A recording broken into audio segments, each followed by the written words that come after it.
प्रेम से बोलिए तारा माता की जय। भक्तों, आज गुप्त नवरात्रि के दूसरे दिन आप सभी श्रवण करेंगे माँ तारा की कथा। भगवती काली को ही नील रूपा होने के कारण तारा भी कहते हैं। वचनांतर से तारा नाम का रहस्य ये भी है कि ये सर्वदा मोक्ष देने वाली, तारने वाली है, इसलिए इन्हें तारा कहते हैं। महाविद्याओं में ये द्वितीय स्थान पर परिगणित है। अनायास ही वाक शक्ति प्रदान करने में समर्थ है, इसलिए इन्हें नील सरस्वती भी कहते हैं। भयंकर विपत्तियों से भक्तों की रक्षा करती है, इसलिए उग्र तारा है।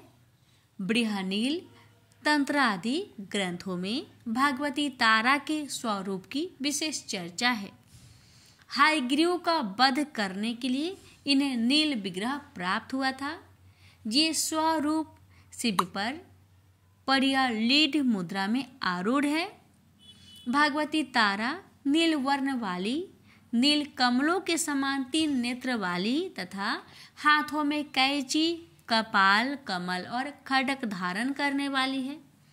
ये व्याघ्र चर्म से विभूषिता तथा कंठ में मुंडमाला धारण करने वाली है। शत्रुनाश, वाक शक्ति की प्राप्ति तथा भोग मोक्ष की प्राप्ति के लिए तारा अथवा उग्र तारा की साधना की जाती है। रात्रि देवी की स्वरूपा शक्ति तारा महाविद्याओं में अद्भुत प्रभाव वाली और सिद्धि की आदि शास्त्री देवी कही गई है। भगवती तारा के 3 रूप है, तारा, एक जटा और नील सरस्वती। तीनों रूपों के रहस्य, कार्य, कलाप तथा ध्यान परस्पर भिन्न है, किंतु भिन्न होते हुए भी सबकी शक्ति समान और एक है। भगवती तारा की उपासना मुख्य रूप से तंत्रोक्त पद्धति से होती है, जिसे आगमोक्त पद्धति भी कहते हैं। इनकी उपासना से सामान्य व्यक्ति भी बृहस्पति के समान विद्वान हो जाता है। भारत में सर्वप्रथम महर्षि वशिष्ठ ने तारा की आराधना की थी, इसलिए तारा को वशिष्ठा राधिता तारा भी कहा जाता है। वशिष्ठ ने पहले भगवती तारा की आराधना वैदिक रीति से करनी प्रारंभ की। जो सफल ना हो सके, उन्हें अदृश्य शक्ति से संकेत मिला कि वे तांत्रिक पद्धति के द्वारा, जिसे चीनाचारा कहा जाता है, उपासना करें। जब वशिष्ठ ने तांत्रिक पद्धति का आश्रय लिया, तब उन्हें सिद्धि प्राप्त हुई। यह कथा आचार तंत्र में वशिष्ठ मुनि की आराधना उपाख्यान में वर्णित है। इससे यह सिद्ध होता है कि पहले चीन, तिब्बत, लद्दाख आदि में तारा की उपासना प्रचलित थी। तारा का प्रादुर्भाव मेरु पर्वत के पश्चिम भाग में चोलना नाम की नदी के या चोलत सरोवर के तट पर हुआ था, ऐसे कि स्वतंत्र तंत्र में वर्णित है। महाकाल संहिता के कालखंड में तारा रहस्य वर्णित है, जिसमें तारा रात्रि में तारा की उपासना का विशेष महत्व है। चैत्र शुक्ल नवमी की रात्रि तारा रात्रि कहलाती है। बिहार के सहरसा जिले में प्रसिद्ध महिषी ग्राम में उग्र तारा का सिद्धपीठ विद्यमान है। वहाँ तारा, एक जटा तथा नील सरस्वती की 3 मूर्तियां एक साथ है। मध्य में बड़ी मूर्ति तथा दोनों तरफ छोटी मूर्तियां है। कहा जाता है कि महर्षि वशिष्ठ ने यही तारा की उपासना करके सिद्धि प्राप्त की थी। तंत्र शास्त्र के प्रसिद्ध ग्रंथ महाकाल संहिता के गुहा काली खंड में महाविद्याओं की उपासना का विस्तृत वर्णन है। उसके अनुसार तारा का रहस्य अत्यंत चमत्कारजनक है। प्रेम से बोलिए जय माँ तारा। भक्तों, माँ तारा की कृपा प्राप्त करने के बाद अब हम आगे बढ़ेंगे उस पवित्र अध्याय की ओर, जो हमें माँ के सानिध्य में ले जाता है और जीवन को श्रद्धा व विश्वास से भर देता है। तो आइए सुनते हैं। प्रेम से बोलिए जय माता दी। देवी महापुराण की दूसरा अध्याय। इस अध्याय में महामुनि जैमिनी द्वारा श्री वेद व्यास जी से शिव नारद संवाद के रूप में वर्णित देवी के महात्म्य वाले महाभागवत को सुनाने की प्रार्थना करते हैं। सूत जी बोले, बहुत से पौराणिक आख्यानों का श्रवण कर लेने के बाद मुनि श्रेष्ठ जैमिनी ने भूमि पर दंडवत की भांति गिरकर व्यास जी को प्रणाम करके उनसे आदर पूर्वक पूछा। जैमिनी बोले, समस्त वेद वेताओं में श्रेष्ठ मुनिवर, आपको नमस्कार है। महामते, इस लोक में आपसे बढ़कर वक्ता और कोई नहीं है। मुने, आपके मुखा रविंद्र से पुण्यमयी कथा सुनकर मैं कृतार्थ हो गया हूँ, कृतार्थ हो गया हूँ, कृतार्थ हो गया हूँ। इसमें कोई संदेह नहीं है।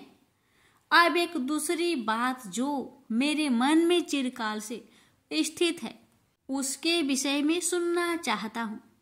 जगत के आदि में उत्पन्न भक्तों के दुर्गम कष्टों को दूर करने वाली तीनों लोकों की माता नित्य स्वरूपा सच्चिदानंद स्वरूपिणी जो भगवती दुर्गा है, ब्रह्मा आदि देवताओं के लिए भी दुर्लभ, जिनके दोनों चरणा बिंदु को अपने हृदय कमल पर धारण करते हुए विश्वेश्वर शिव स्वरूप में स्थित है, उनके अनुपम महात्म्य का आपने जो संक्षेप में वर्णन किया है, उससे मेरी तृप्ति नहीं हुई है। अतः महाभाग, अब आप उसका विस्तार से वर्णन करने की कृपा कीजिए। मुनिश्रेष्ठ, आपको नमस्कार है। यह मनुष्य शरीर अत्यंत दुर्लभ है। अनेक सैकड़ों जन्मों के बाद इसे प्राप्त कर जिसने उस भगवती महात्म्य का श्रवण नहीं किया, उसका जीवन व्यर्थ है। उनका वह वचन सुनकर सत्यवती पुत्र व्यास जी ने मुनिवर जैमिनी की प्रशंसा करके उनसे कहा। व्यास जी बोले, महामती जैमिनी, आप परम भक्ति तथा ज्ञान से युक्त हैं। वत्स, आपने इस समय बड़ी ही कल्याणप्रद बात पूछी है। इसके लिए आप साधुवाद के पात्र हैं, जिनका श्रवण करके भक्ति और धर्म से शून्य महान पापी मनुष्य का भी इस लोक में पूर्ण जन्म नहीं होता, और जिसे सुनकर पापी मनुष्य ब्रह्म हत्या आदि पातकों से छूट जाता है, उस कथा को आप सुनना चाहते हैं। अतः आप परम भाग्यशाली हैं। मुने, ब्रह्म हत्या आदि समस्त पाप भी तभी तक मनुष्य को ग्रस्त किए रहते हैं जब तक भगवती का चरित्र उसके कान में पर नहीं जाता। यदि सैकड़ों पाप किया हुआ मनुष्य भी इस दुर्गा चरित्र का श्रवण करता है, तो उसे देखकर यमराज भी अपना दंड छोड़कर उसके चरणों पे गिर पड़ते हैं। मुने, उन भगवती के अतुलनीय महात्म्य को बता सकने में भला कौन समर्थ है, जिस महात्म्य का आपने 5 मुखों से भगवान शंकर भी वर्णन नहीं कर सके। वाराणसी क्षेत्र में भगवान शिव स्वयं उन भगवती का ही ब्रह्म संज्ञक तारक महामंत्र जो गुरु कृपा से मुझे प्राप्त हुआ, उसे तपपर्दा पूर्वक आकर मुमुक्षुन जनों ने कान में कहते हुए उन्हें निर्वाण नामक महामोक्ष पद प्रदान करते हैं। महर्षि जैमिनी मोक्ष तथा निर्वाण पद प्रदान करने वाली वे भगवती सभी मंत्रों की एकमात्र बीज स्वरूपनी है। महामते, सभी वेद मोक्ष प्रदान करने वाली उन भगवती को वहां के समस्त मंत्रों की आदि शास्त्री देवता कहते हैं। सशक, मशक आदि तथा और भी जो अन्य प्राणी इस पृथ्वी पर है, उन्हें मोक्ष देने के लिए भगवान शिव वाराणसीपुरी में दुर्गा यह तारक मंत्र कान में स्वयं प्रदान करते हेतु मुनिश्रेष्ठ जैमिनी एकाग्रचित होकर आप उसे सुनिए। मैं शिव नारद संवाद रूप महान पापों का नाश करने वाले अतुलनीय दुर्गा महात्म्य का विशेष विस्तार के साथ वर्णन करूंगा। एक समय की बात है, सभी देवतागण मंदर पर्वत पर एकत्र हुए थे। वहां पर गंधर्वों सहित सभी ऋषिगण भी आए हुए थे। अनेक प्रकार के वृक्षों से व्याप्त सुगंधित और विकसित पुष्प की गंध से दिशाओं को सुरभित करने वाले और सेमुरु शिखर के समान प्रतीत होने वाले उस रमणीक गिरिश्रेष्ठ मंद्राचल के पृथ पर बैठे हुए भगवान कृष्ण और भगवान शिव को देखकर महर्षि नारद मुनि ने हाथ जोड़कर विनम्रता पूर्वक भगवान शिव से पूछा। नारद जी बोले, भक्तों पर कृपा करने वाले तथा तीनों लोकों में वंदनीय देवेश, ज्ञानियों में श्रेष्ठ और विशुद्ध आत्मा वाले आप ही ब्रह्मा नाम से जाने जाते हैं। परमेश्वर केवल आप ही वास्तविक तत्वों को जानते हैं।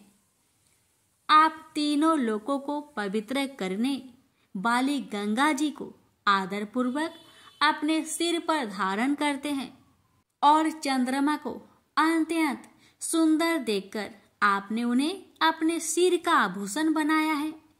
सर्वज्ञ, इस समय मैं आपसे पूछ रहा हूं, उसे आप मुझे बताने की कृपा करें। महेश्वर, स्वयं आप भगवान विष्णु और जगत पिता ब्रह्मा, इन देवताओं की भक्ति पूर्वक उपासना करने से परम पद प्राप्त होता है, तो फिर तप के द्वारा आप लोगों का उपास्य देवता कौन है? आपके समान इस बात को वाणी से बताने में इस भूमंडल में और कोई भी समर्थ नहीं है। कृपा मूर्ति महेश्वर, इस प्रकार के प्रभाव वाले आप लोग के जो उपास देवता हैं, उनके विषय में भी मुझे अवश्य जान लेना चाहिए। अतः कृपा पूर्वक मुझको बताइए। व्यास जी बोले, मुनि श्रेष्ठ जेमिनी, इस प्रकार उन देवऋषि नारद का वचन सुनकर और उस पर बार बार विचार करके महादेव जी ने उनसे यह कहा। श्री महादेव जी बोले, तात, आपने जो बात पूछी है वह तो परम गोपनीय है। वत्स, ऐसी बात भला आपको बताने योग्य क्यों नहीं है? मुनिश्रेष्ठ, मैं आपको बताऊंगा। व्यास जी बोले, देवाधिदेव शिव के ऐसा कहने पर देव ऋषि नारद जी दोनों हाथ जोड़कर खड़े हो गए और सर्वव्यापी जगन्नाथ नारायण से कहने लगे, भक्तों पर कृपा करने वाले देवाधिदेव भगवान महेश्वर अपने उपास्य इष्ट देव के विषय में बताने की कृपणता कर रहे हैं। अतः शरणागतों पर कृपा करने वाले देवेश, आप उनसे कहने की कृपा करें। श्री नारायण जी बोले, तात, उस देवता से आपका क्या प्रयोजन? आप सबके देवता तो हम है ही। हमारे ही आराधना करके आप परम पद प्राप्त कर लेंगे। अतः हम सबके देवता से आपका क्या प्रयोजन? व्यास मुनि से बोले, इस प्रकार उन नारायण का भी वह वचन सुनकर मुनिश्रेष्ठ नारद हाथ जोड़कर स्तुति वचनों से शिव तथा विष्णु जी का स्तवन करने लगे। नारद जी बोले, विश्वेश्वर देव देव प्रसन्न होइए, नारायण वासुदेव प्रसन्न होइए। अपने शुभ शरीर के अंगों में सर्वरूपी आभूषण धारण करने वाले शिव प्रसन्न होइए। कौस्तुभ मणि से विभूषित शरीर वाले नारायण मुझ पर प्रसन्न होइए। शरण देने वाले गंगाधर मुझ पर प्रसन्न होइए। सुदर्शन चक्र को धारण करने वाले पूजनीय विष्णु मुझ पर प्रसन्न होइए। दिगंबर स्वरूप विश्वेश्वर मुझ पर प्रसन्न होइए। गदा धारण करने वाले विश्वेश्वर, मुझ पर प्रसन्न होइए। त्रिपुर का वध करने वाले शिव को नमस्कार है।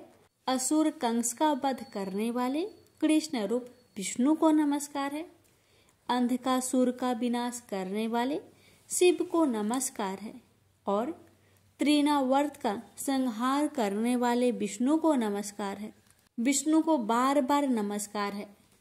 गरुड़ आसन पर विराजमान आप विष्णु को तथा नंदी पर आरूढ़ आप शिव को नमस्कार है।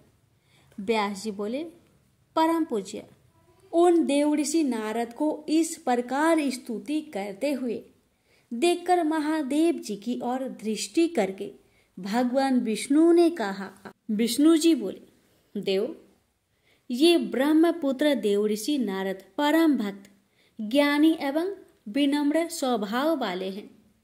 आप भक्त वत्सल है, इसलिए आपको इन पर अवश्य कृपा करनी चाहिए।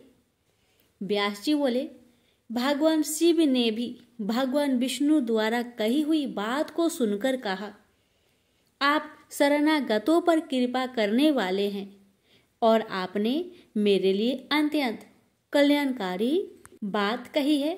तत्पश्चात महान ज्ञानी और बुद्धिमान नारद ने कृपा सिंधु देवाधिदेव महादेव से पुनः पूछा। नारद जी ने बोले, इंद्र आदि समस्त लोकपालों ने आप शिव, विष्णु तथा जगत पिता ब्रह्मा की उपासना करके श्रेष्ठ पद प्राप्त किया है। देवेश, यदि मेरे ऊपर आपका अनुग्रह हो तो आप लोग जिस पूर्ण तथा अविनाशी देवता की आराधना करते हैं उसके विषय में मुझे बतलाइए।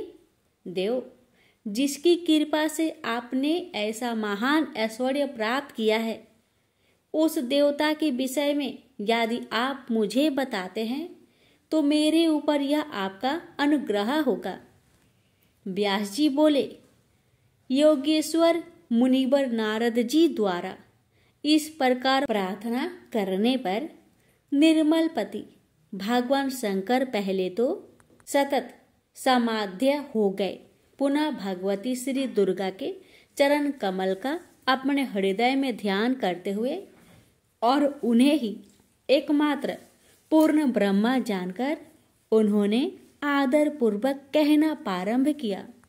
इस प्रकार श्री महाभागवत पुराण के अंतर्गत श्री व्यास जैमिनी संवाद में व्रतोपासना वर्णन नामक दूसरा अध्याय पूर्ण हुआ। प्रेम से बोलिए जय माता दी। एक बार भगवान शिव कैलाश पर्वत पर समाधि लगाकर बैठ गए। वर्ष पर वर्ष बीतते चले, लेकिन उनकी समाधि भंग नहीं हुई। इससे सृष्टि का कल्याण और संहार रुक गया। सृष्टि के कामों में रुकावट आने से ब्रह्मा, विष्णु तथा अन्य देवताओं को बहुत चिंता हुआ और वे भगवान शिव की समाधि भंग करने के लिए उपाय सोचने लगे। ब्रह्मा भगवान विष्णु से बोले, भगवान, आप ही कोई उपाय बतलाए जिससे भगवान शिव की समाधि टूटे और वह सृष्टि के कल्याण और संहार का अपना उत्तरदायित्व पूर्ण करने में लगे। अगर सृष्टि का चक्र रुक गया तो संसार नष्ट हो जाएगा। विष्णु भगवान बोले, ब्रह्मा जी, आपने ही तो इस सृष्टि को पैदा किया है, आपने ही विधान बनाया है, इसलिए आप ही कोई उपाय सोच सकते हैं। ब्रह्मा जी बोले, भगवान शिव की समाधि हमने किसी उपाय से भंग कर भी दी तो वह कल फिर समाधि लगा लेंगे। मैं चाहता हूँ कि कोई ऐसा अस्थायी उपाय सोचा जाए कि सृष्टि का चक्र विधान के अनुसार चलता रहे। विष्णु जी बोले, हम जिस उपाय से अब तक ऋषि मुनियों की तपस्या भंग करते आए हैं, क्या उसी प्रकार कामदेव को भेजकर भगवान शिव की समाधि भंग नहीं की जा सकती? भगवान शिव निर्विकार है, अर्थात उनके मन में न तो कोई विकार है और न पैदा किया जा सकता है, इसलिए यह उपाय कारगर सिद्ध नहीं होगा। ब्रह्मा जी बोले, भगवान, हो सकता है कामदेव से प्रभावित होकर भगवान शिव अपनी समाधि तोड़ दे और फिर किसी स्त्री से विवाह कर ले। विवाहित होने के बाद उनकी आए दिन की इस समाधि से मुक्ति मिल जाएगी। विष्णु जी बोले, लेकिन पितामह, आपकी नजर में क्या कोई ऐसी कन्या है जो निर्जन पर्वत पर रहने वाले शिव को पति रूप में स्वीकार कर ले? ब्रह्मा जी बोले, मैंने इस काम के लिए योग माया से प्रार्थना की है। उन्होंने चतुर्भुज चामुंडा के रूप में मुझे दर्शन देकर वचन दिया है। वह शिव के साथ विवाह करने के लिए तैयार है। माँ भगवती अपने वचन का पालन करने के लिए प्रजापति की पुत्री के रूप में जन्म ले चुकी है। प्रजापति दक्ष ने उनका नाम सती रखा है। इसका अर्थ है पहले ही सारी व्यवस्था कर चुके हैं। विष्णु बोले, मुझे केवल आपकी अनुमति की आवश्यकता थी भगवान। ब्रह्मा जी बोले, इधर भगवती दुर्गा ने दक्ष प्रजापति की कन्या सती के रूप में जन्म ले लिया था। जब वह बड़ी हुई तो उन्होंने अपने पिता दक्ष प्रजापति से कहा कि वह भगवान शिव का पति के रूप में मन ही मन में वर्ण कर चुकी है। सती की बात सुनकर दक्ष बोले, तुम पागल हो गई हो बेटी। शिव तो संसार में वैराग्य ले चुके हैं। वह कभी भी सांसारिक बंधनों में नहीं बंधना चाहेंगे। सती बोली, आप चिंता मत कीजिए पिताजी, मैं अपनी तपस्या द्वारा उन्हें विवाह करने के लिए तैयार कर लूंगी। दक्ष बोले, कोशिश करके देख लो बेटी, लेकिन मुझे आशा नहीं है कि तुम्हारी तपस्या शिव की समाधि भंग कर सकेगी। सती ने माता पिता से आज्ञा लेकर घर में ही भगवान शिव की आराधना करनी आरंभ कर दी। सती की तपस्या के प्रभाव से भगवान शिव की समाधि टूट गई। वह उमा के सामने प्रकट होकर बोले, मैं तुम्हारी तपस्या से बहुत प्रसन्न हूँ उमा, जो भी चाहो वर मांग लो। उमा बोली, भगवान, यदि आप मेरी तपस्या से प्रसन्न हैं, तो मुझे पत्नी के रूप में स्वीकार कर लीजिए। भगवान शिव तथास्तु कह के वहाँ से अंतर्ध्यान हो गए। स्त्री की इच्छा अनुसार प्रजापति दक्ष ने उमा का विवाह शिव के साथ कर दिया। शिव उमा को लेकर कैलाश पर्वत पर आ गए। एक बार ब्रह्मा जी के दरबार में सब देवता बैठे थे। दक्ष प्रजापति भी वहां आए। ब्रह्मा पुत्र होने तथा सृष्टि बढ़ाने के कारण उनकी प्रतिष्ठा को देखते हुए सबने खड़े होकर उन्हें आदर दिया, प्रणाम किया, पर भगवान शिव वैसे ही बैठे रहे, उनके लिए जैसे कोई आया ही नहीं था। दक्ष ने इसे अपना अपमान समझा और क्रोध में कह बैठे, शिव मेरे जमाता हैं, उन्हें चाहिए था कि मुझ ससुर को उठकर प्रणाम करके आदर देते, पर लगता है इनमें देवताओं के योग शिष्टाचार नहीं है। किसी भी देव यज्ञ में भाग लेने की पात्रता इनमें नहीं है, अतः इन्हें किसी यज्ञ में भाग न दिया जाए। दक्ष क्रोध में बोलते रहे, शिव के लिए जैसे कुछ हुआ ही नहीं हो। वे उसी तरह मुस्कुराए चुप रहे। ब्रह्मा जी की सभा से लौटने के बाद दक्ष ने अपने श्राप को प्रतिष्ठा के लिए स्वयं एक यज्ञ किया तथा निश्चय किया कि इसी यज्ञ में शिव को यह भाग न देने की प्रारंभ किया जाए। उन्हें उस विशाल यज्ञ में भाग लेने के लिए समस्त देवताओं को आमंत्रण भेजा। यज्ञ शुरू हुआ तो देवता लोग आकाश मार्ग से यज्ञ में भाग लेने के लिए जाने लगे। दक्ष की पुत्री सती तो अपने पति शिव के साथ कैलाश धाम में बैठी थी। देवताओं तथा देव पत्नियों को इस प्रकार सज धज कर जाते देख शिव से पूछ बैठी, प्रभु ये सारे देवता अपनी पत्नियों के साथ कहाँ जा रहे हैं? तब भगवान शिव ने कहा, तुम्हें पता नहीं, तुम्हारे पिता दक्ष प्रजापति ने भूमंडल पर बहुत बड़ा यज्ञ शुरू किया है, उसी में भाग लेने के लिए ये सब जा रहे हैं। यह सुनकर सती को आश्चर्य हुआ। उन्होंने कहा, पिताजी विशाल यज्ञ कर रहे हैं और अपनी ही बेटी तथा जमाता को पता ही नहीं। आपके पास निमंत्रण आया है क्या? शिव जी ने हंसकर कहा, अगर निमंत्रण आता तो क्या तुम्हें पता न चलता? सोचा होगा कि जहाँ सब देव तथा देव नारियां देवोपम वस्त्र तथा अलंकारों से सजी धजी आएंगी, वहाँ हमारा जमाता भूत प्रेतों जैसी वेशभूषा में आकर शोभा बढ़ाने के बजाय मेरी हंसी कराएंगे। इसलिए शायद उन्होंने निमंत्रण नहीं भेजा।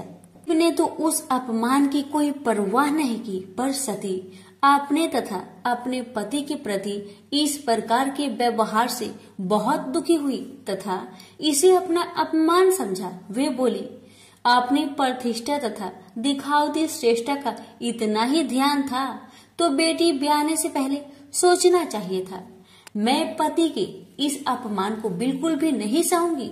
मुझे आज्ञा दीजिए, मैं वहां जाकर पिता से पूछती हूँ तथा ये भी देखूंगी कि देवगण कैसे हैं जो देवाधिदेव शिव के बिना उस यज्ञ में भाग लेने जा रहे हैं।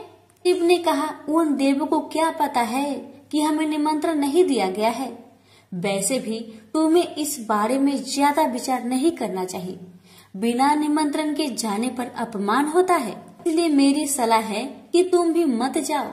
सती अपने पिता द्वारा की गई इस उपेक्षा तथा अपमान को सह न पा रही थी।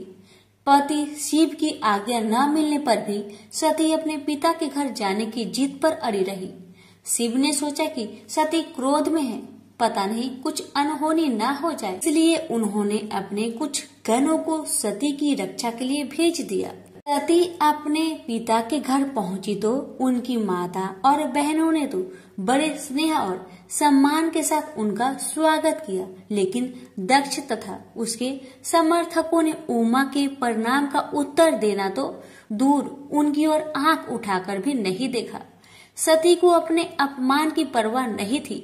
उन्होंने पिता से पूछा, पिताजी, आप प्रजापति की माया के अनुसार इतना बड़ा कर रहे हैं, इसमें भाग लेने के लिए देवगण तथा आपकी अन्य पुत्रियां तथा जमाता भी आमंत्रित है। मुझे और मेरे पति को आपने आमंत्रित क्यों नहीं किया? दक्ष ने कहा, सती, तुम अब मेरी पुत्री से अधिक किसी की पत्नी हो। तुम्हारे पति की उद्दंडता के कारण मैंने उसे श्राप दिया है। वह यज्ञ भाग का अधिकारी नहीं होगा। वैसे भी भूत पिचासों के साथ शमशान में रहने वाले का स्वर्ग में रहने वाले देवताओं के बीच कोई स्थान नहीं होता।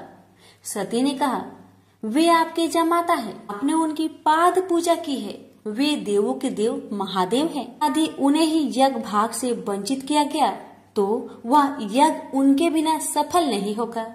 मैं स्वयं इसकी हव्य बनूंगी। न कहकर सती यज्ञ कुंड में कूद पड़ी। सती को यज्ञ कुंड में कूदते देख वहां हाहाकार मच गया। लोग उठ उठकर भागने लगे। यज्ञ की सामग्री लोगों के पैरों से कुचलकर इधर उधर जा गिरी। सती को इस प्रकार सती होते देख शिव के गण यज्ञ में आए ऋषि मुनियों और दक्ष के सैनिकों पर टूट पड़े। देख महर्षि भृगु वेद मंत्रों से अग्नि में आहुतियां देने लगे। महाशक्तिशाली अनगिनत दैत्य पैदा हो गए और शिव के गणों का संहार करने लगे। तभी आकाशवाणी हुई, मूर्ख दक्ष, तूने जिसको अपनी पुत्री समझकर अपमान किया है, अनादि शक्ति जगत की सृष्टा, रक्षिका और कल्पात में संहार करने वाली है। वही योग माया माँ भगवती है। तूने उनका अनादर करके अपने विनाश के द्वार खोल लिए हैं। अब शिव के क्रोध से तेरी रक्षा करने वाला इस संसार में कोई नहीं है। भगवान शिव के गण भागकर उनके पास पहुँचे और उन्होंने सती के सती होने की पूरी घटना सुना दी। उमा के सती होने की घटना सुनकर भगवान शिव के क्रोध की सीमा ना रही। उन्होंने अपनी एक जटा उखाड़कर पर्वत पर दे मारी, जिससे महाप्रलय के समान भयंकर शब्द के साथ ही महापराक्रमी वीरभद्र पैदा हो गया। वीरभद्र के उत्पन्न होते ही 10 दिशाएं कांप उठी। फिर शिव जी ने दूसरी जटा उखाड़कर एक चट्टान पर दे मारी, जिससे महाकाली उत्पन्न हो गई। उनका रूप इतना विकराल था कि उन्हें देखकर शिव के गणों में भी भय की लहर सी दौड़ गई।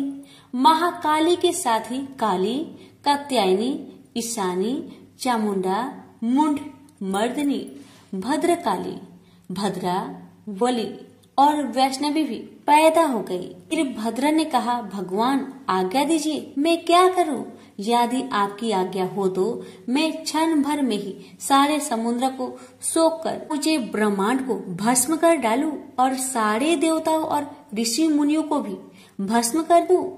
शिव जी बोले, वीरभद्र, ब्रह्मा का पुत्र दक्ष यज्ञ कर रहा है, अत्यंत अभिमानी और मेरा विरोधी है। जाओ उसके यज्ञ का विध्वंस कर दो और वहाँ जो भी देवता, गंधर्व, ऋषि मुनि हो, उन सबको भस्म कर डालो। फिर शिव ने महाकाली से कहा, महाकाली, तुम इन 9 दुर्गाओं को साथ लेकर वीरभद्र की सहायता करो। दक्ष उसकी पत्नी और बंधु बांधवों को मारकर उसके वंश को समाप्त कर दो। भगवान शिव की आज्ञा पाते ही वीरभद्र और भद्रकाली ने यज्ञ भूमि में पहुंचते ही जैसे प्रलय मचा दी। दक्ष की सेनाओं को समाप्त करके वे दोनों शिव जी के गणों के साथ जो भी सामने आया उसी को मौत के घाट उतारते चले गए। उन्होंने यज्ञ की वेदी तोड़ डाली, यज्ञ में काम आने वाली सारी वस्तुओं उठाकर नष्ट कर दिया। घबराकर दक्ष भगवान विष्णु से बोले, भगवान, अब आप ही हमें सब संकटों से मुक्ति दिला सकते हैं। विष्णु बोले, दक्ष, तुमने शिव जी का अपमान करके भयंकर अपराध किया है। उनके गणों का सेनापति वीरभद्र इतना शक्तिशाली है कि मैं भी उनका कुछ नहीं बिगाड़ सकता। वीरभद्र ने ऋषि मुनियों और देवताओं को पृथ्वी पर पटक पटक कर मार डाला। भृगु ऋषि की छाती पर पांव रखकर उनकी दाढ़ी उखाड़ ली। शिव जी को देखकर हंसने वाले ऋषि पूषा के दांत तोड़ डाले और फिर वेदी के भीतर छिपे दक्ष को बाहर खींचकर उसका सिर हाथों से मोड़कर धधकते हुए अग्नि कुंड में फेंक दिया। इस प्रकार अपने स्वामी का अपमान करने वाले दक्ष को पूर्ण रूप से दंडित करके वीरभद्र कैलाश पर्वत पर लौट गए। से बोलिए, उमापति शंकर भगवान की जय।